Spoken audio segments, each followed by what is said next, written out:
नमस्कार दोस्तों। कक्षा 10 साइंस के चौथे अध्याय के प्रश्नों की बातचीत चल रही थी। देखिए अगला प्रश्न है प्रश्न संख्या 8। कार्बनिक यौगिकों के नामकरण की विधि को समझाइए।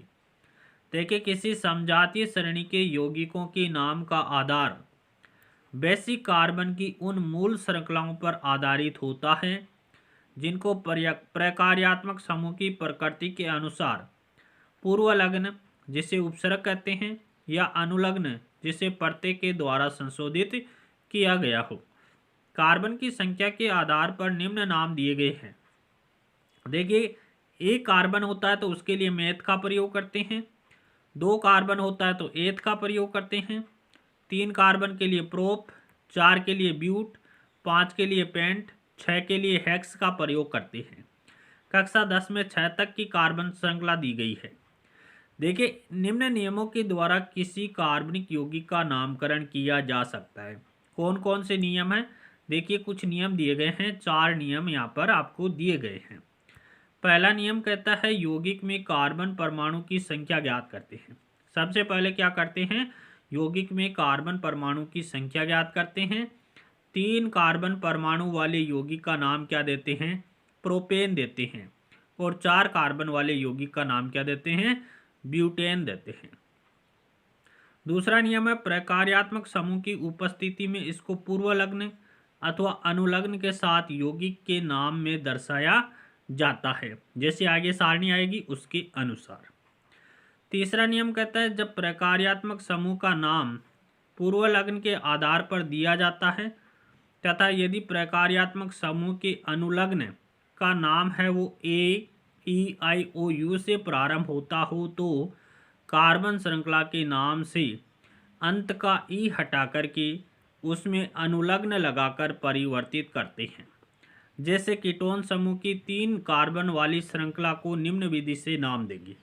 3 कार्बन के लिए प्रोपेन कहते हैं, तो प्रोपेन के अंत में क्या आ रहा है? ई आ रहा है। यहाँ पर देखिए AEIOU का प्रयोग किया गया है, तो लास्ट का जो ई है उस ई को हटा करके किसका प्रयोग कर देंगे?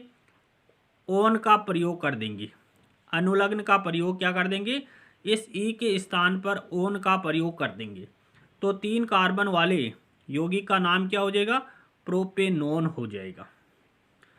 चौथा नियम कहता है कि असंतृप्त कार्बन श्रृंखला में कार्बन श्रृंखला के नाम में दिए गए अंतिम ANE को C डबल बॉन्ड C, यानी जिस कार्बनिक यौगिक में डबल बॉन्ड आता है उसमें इन लगाते हैं और C ट्रिपल बॉन्ड C के अनुसार ENE या YNE से प्रतिस्थापित करते हैं। आइन से प्रतिस्थापित, ट्रिपल बॉन्ड आता है तो आइन लगाते हैं, डबल बॉन्ड आता है तो क्या लगाते हैं? इन लगाते हैं। जैसे द्विबंध वाली 3 कार्बन की श्रृंखला प्रोपीन होगी। द्विबंध यदि कार्बन श्रृंखला के अंदर 3 कार्बन वाली श्रृंखला है, उसके अंदर 2 डबल बॉन्ड आता है तो उसका नाम क्या हो जाएगा? प्रोपीन हो जाएगा। और अगर त्रिबंध हो जाएगा, ट्रिपल बॉन्ड हो जाएगा, क्या नाम हो जाएगा इसका?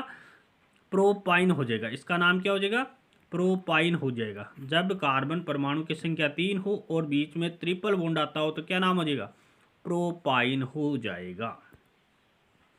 सारणी देखिए कार्बनिक यौगिकों की नाम पद्धति। यौगिक का प्रकार दिया गया है, पूर्वलग्न या अनुलग्न किस प्रकार से प्रयोग करेंगे? एग्जाम्पल इधर दिए गए हैं। सबसे पहले हेलोजन की बात करते हैं। हेलोजन के लिए हमेशा पूर्वलग्न लगता है। पूर्वलग्न के लिए क्या लगता है? F के लिए फ्लोरो, Cl के लिए क्लोरो, Br के लिए ब्रोमो, I के लिए आयोडो। ये क्या है? हेलोजन के लिए पूर्वलग्न है। एग्जाम्पल की बात करें तो देखिए 3 कार्बन की एक श्रृंखला दी गई है। 3 कार्बन की एक श्रृंखला दी गई है, उसके साथ एक क्रियात्मक समूह जोड़ा गया है Cl। तो 3 कार्बन के लिए हम प्रोपेन का प्रयोग करते हैं और Cl जोड़ा गया है तो पूर्वलग्न क्या लगाएंगे? पूर्वलग्न का मतलब उपसर्ग, तो क्लोरोप्रोपेन इसका नाम हो जाएगा।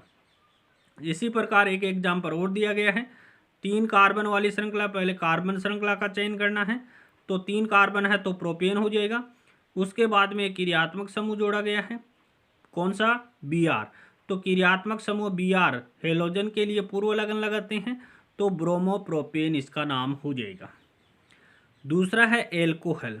एल्कोहल के लिए अनुलग्न लगता है यानी परते लगता है, क्या लगता है, ओल लगता है। देखिए CH3 CH2 CH2OH, तो कार्बन श्रृंखला कितनी है, 3 है। 3 के लिए हम किसका प्रयोग करेंगे, प्रोपेन का प्रयोग करेंगे। 3 कार्बन श्रृंखला के लिए प्रयोग प्रोपेन का करेंगे। OH समूह जुड़ा गया है, OH के लिए किसका प्रयोग करते हैं, अनुलग्न, ओल का, तो क्या नाम हो जाएगा, प्रोपेनॉल हो जाएगा। तीसरा देखिए एल्डिहाइड, एल्डिहाइड के लिए अनुलग्न लगता है अल, क्या लगता है, अल, CH3 CH2 CHO, तो ये क्रियात्मक समूह है किसका, एल्डिहाइड का क्रियात्मक समूह CHO होता है। देखिए कार्बन की संख्या कितनी है, 3 है, 3 कार्बन की संख्या है तो प्रोपेन आ जाएगा, और अनुलग्न यानी परते क्या लगेगा, अल लगेगा, नाम क्या हो जाएगा, प्रोपेनल हो जाएगा। इसी प्रकार चौथा देखिए कीटोन, कीटोन के लिए अनुलग्न ओन का प्रयोग किया जाता है। अब देखिए CH3 C double bond O CH3, ये कीटोन समूह है।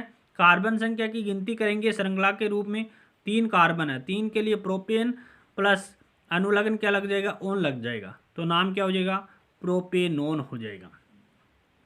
इसी प्रकार कार्बोक्सिलिक अम्ल है, अनुलग्न क्या लगता है, ओइक एसिड लगता है, ओइक अम्ल लगता है।